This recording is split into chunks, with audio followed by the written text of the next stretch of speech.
आने की सुनो, ईश्वर दिखाई नहीं देते। देखा है कोई? किसी ने भी नहीं देखा। जो बड़ा से बड़ा पुजारी है वो भी ईश्वर को नहीं देखा। ठीक है, बस महसूस करता है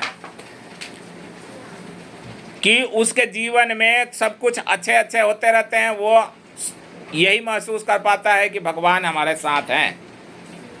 ठीक है, और भगवान हमारी मदद कर रहे हैं। तो इस प्रकार से ईश्वर तो दिखाई भी नहीं देते, विश्वास कैसे करूं? कोई एक भक्त है शंकर जी का, कहता है कि ईश्वर तो कभी दिखाई नहीं देते, तो मैं कैसे विश्वास करूं कि ईश्वर है?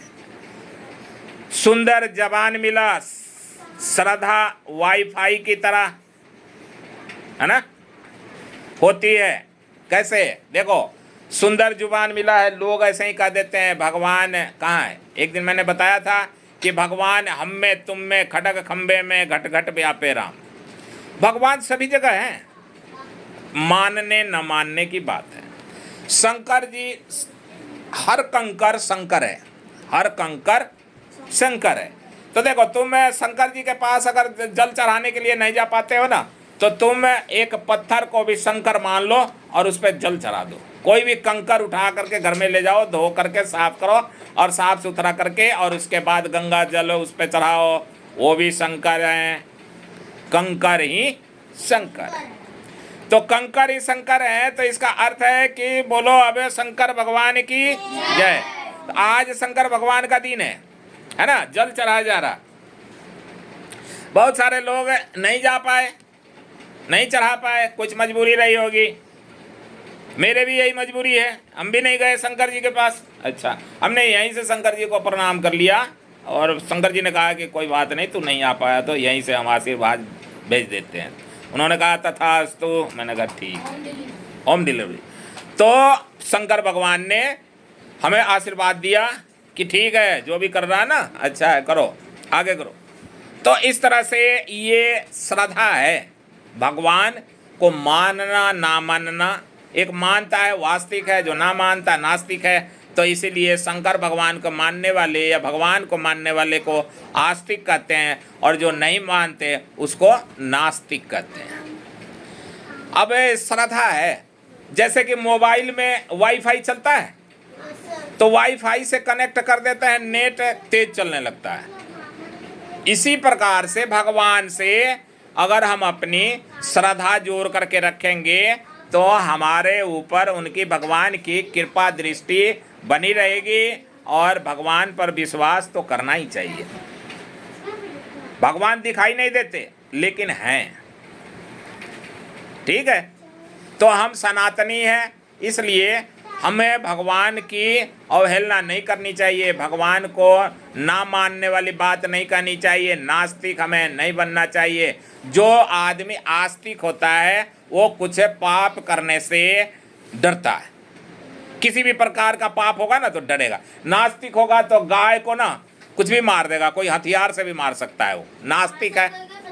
कोई कोई पत्थर मार देता है, बहुत बड़ा पत्थर मार देता है। लेकिन जो आस्तिक होता है वो गाय को देख करके हाथ जोड़ता है, और हाथ जोड़ करके हाँ गाय को नमस्ते करता है, क्योंकि गौ हमारी माता है। हम भारतवासी गाय को माता मानते हैं, इसलिए गाय को देख करके वो प्रणाम करता है। कोई व्यक्ति गाय के पैर छूता है, कोई व्यक्ति गाय के सिर को सहलाता है, कोई उसके शरीर पर हाथ फेरता है, उसके पीठ पर हाथ फेरता है, ताकि वो गाय आशीर्वाद दे सके। तो इसलिए हमें आस्तिक बनना चाहिए। महाराष्ट्र के एक किसान ने ऐसी आम की नस्ल की विकास किया। उसने एक आम का पौधा, आम फलों का राजा आम है ना, फलों का राजा आम है। तो आम का उसने ऐसे पौधे का विकास किया कि साल में 2 बार उसमें फल लगते हैं। बाकी सभी आमों में साल में 1 ही बार फल लगते हैं, लेकिन उसने एक ऐसा नस्ल बनाया, एक ऐसे आम का पौधे का आविष्कार किया जिसमें 2 बार फल लगता है, एक साल में 2 बार फल। तो जब 2 बार फल लगने लगेगा तो इसका अर्थ है कि वो आम कभी भी मिलेगा, है ना। Double season. एक तो होती है डबल इंजन सरकार, ठीक है, और ये है डबल सीजन व्यापार। वो है डबल, जैसे मतलब जहाँ जहाँ लोग बीजेपी की सरकार है राज्य में और केंद्र में भी बीजेपी का है, तो लोग कहते हैं डबल इंजन सरकार है। न्यूज वाले भी कहते हैं डबल इंजन सरकार है। लेकिन इस व्यापारी का डबल सीजन व्यापार है। डबल सीजन व्यापार आम का है और 2 सीजन उसमें आम आते हैं, यानी गर्मी में भी आम मिलेंगे और सर्दी में भी आम मिलेंगे। पहले गर्मियों में आम मिलते थे, अब सर्दियों में भी मिलेंगे, क्योंकि उन्होंने डबल सीजन व्यापार कर दिया आम का। डबल सीजन आम। अब मनुष्य को ना ऐसे बनना चाहिए कि आपके आने का लोग इंतजार करें। कहने का अर्थ है कि जब तुम अपने क्लास में जाते हो, तुम बहुत सारे दोस्तों के साथ मिलजुल करके रहोगे, तो जब मिलजुल करके रहोगे, जब तक तुम दिखोगे नहीं, तुम्हारे दोस्त कहेंगे अभी वो लड़का आया नहीं, या अभी कहेंगे कि अभी तुषार आया नहीं, अभी आता ही होगा, वो रास्ते में कहीं खड़े होंगे, है ना, आता ही होगा, वो जल्दी जल्दी आ ही रहा होगा। तो जब तुम्हारी आचरण सही होगी ना, तुम अच्छा होगे, तब तुम्हारा इंतजार करा जाएगा। लेकिन अगर तुम ठीक नहीं रहोगे ना, गाली गलौज मारपीट ये वो करते रहोगे, उल्टे सीधे बातों को लगाते रहोगे, कोई नहीं पूछेगा, कहेगा बेकार इंसान है ना, ये नहीं आया तो बढ़िया हुआ, क्लास आज शांत रहेगा।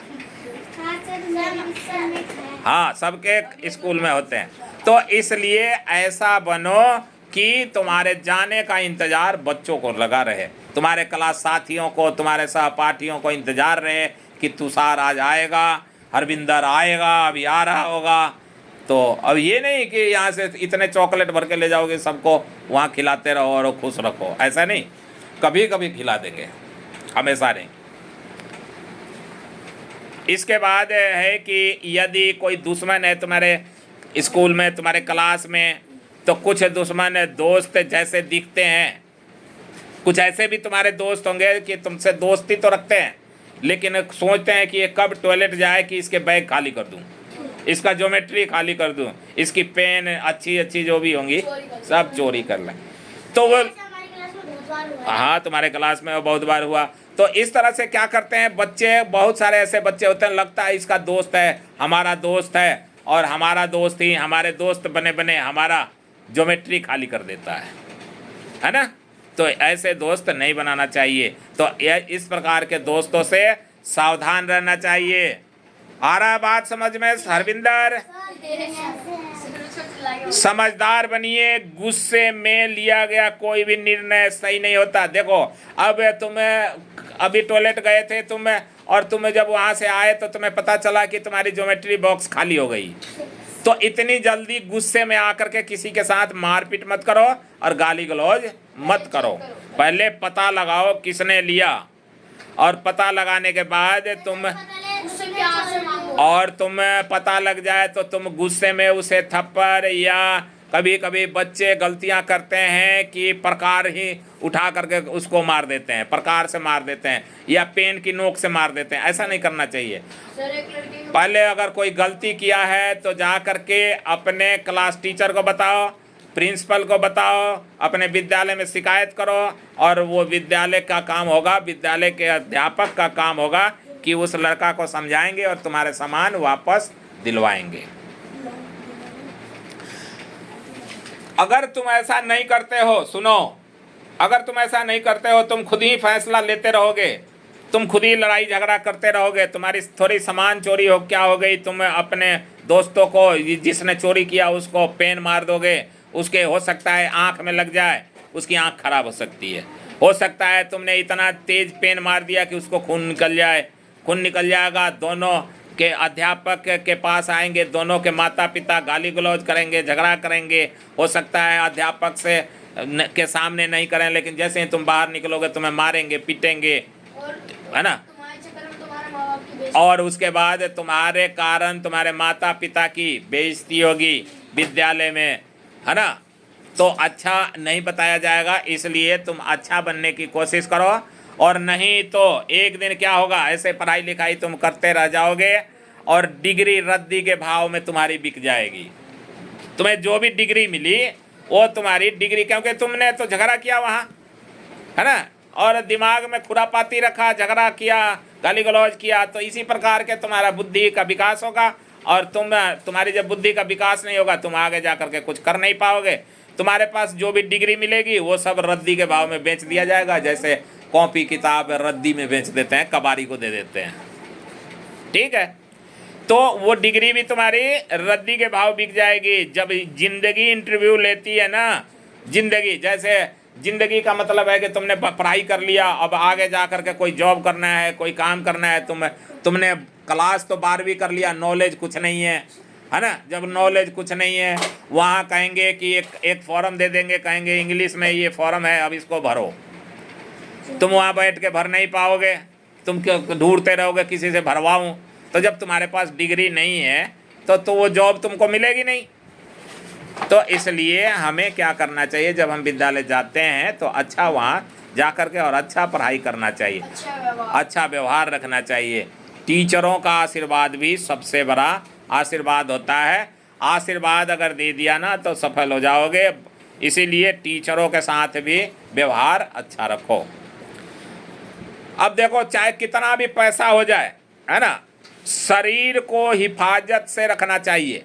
मतलब हमें टाइम पर खाना खाना चाहिए, टाइम पर नहाना चाहिए, अपना लुक चेंज करके रखना चाहिए, अब अच्छा दिखने के लायक रहना चाहिए। मतलब इस तरीके का कपड़ा पहनना चाहिए, इस तरीके का अपने आप को बना के रखना चाहिए कि अच्छा दिखे, ठीक है। अब शरीर की हिफाजत धन से भी ज़्यादा करनी चाहिए। तुम्हारे पास जितना भी धन हो जाए, अगर तुम्हारे स्वास्थ्य ठीक नहीं होगा, तुम्हारी तबीयत ठीक नहीं रहेगी, तो वो धन बेकार है, वो पैसा बेकार है। क्योंकि शरीर बिगड़ने के बाद धन भी उसकी हिफाजत नहीं कर पाती। किसी को कैंसर हो जाता है, कैंसर हो जाता है, कैंसर हो जाता है, जब क्या होता है, बीमारी बढ़ जाती है, हॉस्पिटल में पड़ा रहता है, पैसा चाहे कितना भी है, वो पैसा उसको काम नहीं आता, बचा नहीं पाता, उस रोग को भगा नहीं सकता, चाहे कितना भी पैसा हो। तो इसलिए हमें क्या करना चाहिए, अपने शरीर का ध्यान रखना चाहिए, समय पर लेटिंग जाना चाहिए, समय पर आकर के, यानी उसको कहते हैं हिंदी में नित्य क्रिया करना चाहिए। नित्य क्रिया मतलब सुबह की नित्य क्रिया ये होती है, लेटिंग जाना, वहाँ से आकर के ब्रश करना, दांत साफ करना, नहाना, साबुन से हाथ धोना, अपने माउथ वॉश या साबुन से मुंह धोना, और बालों को धोना, साबुन से धोना, रोज नहाना। तो ये साफ सफाई हम जितना रखेंगे हम बीमार नहीं पड़ेंगे। अगर हम साफ सफाई नहीं रखेंगे तो हम बीमार पड़ते रहेंगे और हमारी इम्यूनिटी शक्ति कमज़ोर हो जाएगी और हमारा दिमाग भी काम नहीं करेगा, दिमाग भी नहीं चलेगा, पढ़ाई में अच्छा मन नहीं लगेगा। इसलिए हमें क्या करना चाहिए, सुबह का नित्य क्रिया अवश्य करना चाहिए।